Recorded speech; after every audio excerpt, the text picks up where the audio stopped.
Look, Ma, no hands. That's right. Soon enough, you'll be able to purchase a car that drives itself. Many car companies are already doing test runs and offer features that inch closer and closer to the technology. But are consumers ready to give up control? I'm not, that's for sure. Joining me now, car coach Lauren Fix. Lauren, I think this is a dopey idea. I love driving my car. Why should I let my car drive my car? Well, I love driving my car too, but if you look at some of the accident statistics and you see that the reason a lot of them take place is because of driver error.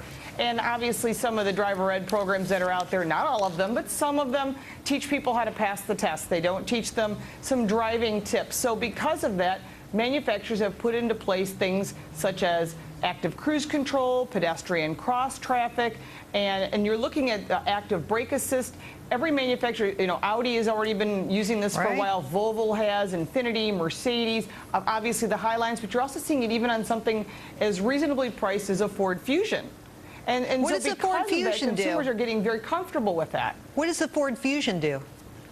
A Ford Fusion has lane tracking, so when you put it in the active cruise, in the cruise control mode, it'll actually track with the vehicle in front of you. So there's a lot of great technologies. They've also added like vectoring controls, so you can't get in over your head when you go into a corner, like maybe on an off-ramp or an on-ramp. Maybe you're too aggressive in your driving speed.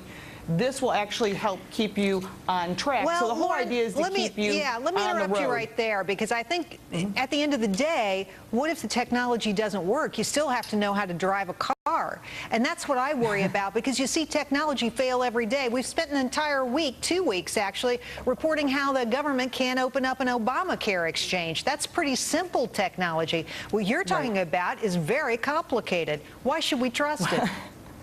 Well, without going down that Obamacare road, which there's a whole other disaster they're dealing with, this is actually something that's been sorted out by people for a long time. I actually tested some of these systems 6 years ago when I was in Berlin, Germany. We did car-to-car communication. We could actually find out if an ambulance was coming, a police car was coming, so you knew to pull over.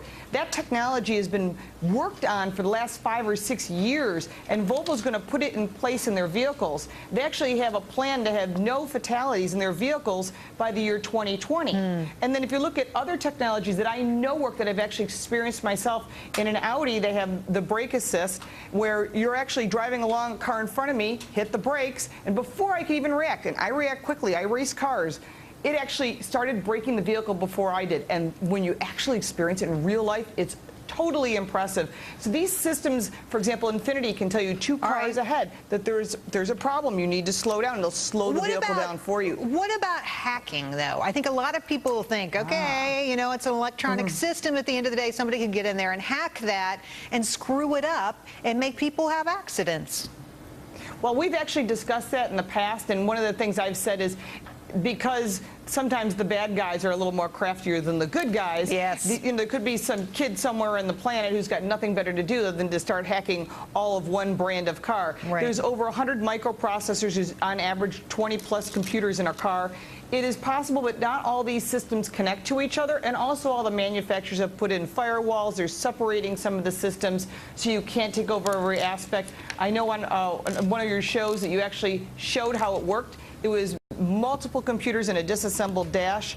At this point, the biggest concern about autonomous cars and letting a car drive for you is, 1, you still need to know how to drive. And number 2, this is not going to come until at least 2020. You're going to see slowly rolled out stages of new technology. And then you can get used to it. I just want to share these numbers. So people were interviewed by Alliance Poll.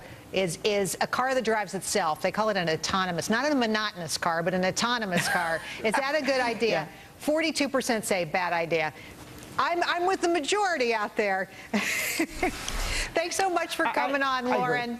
I think I would never drive one. What's that?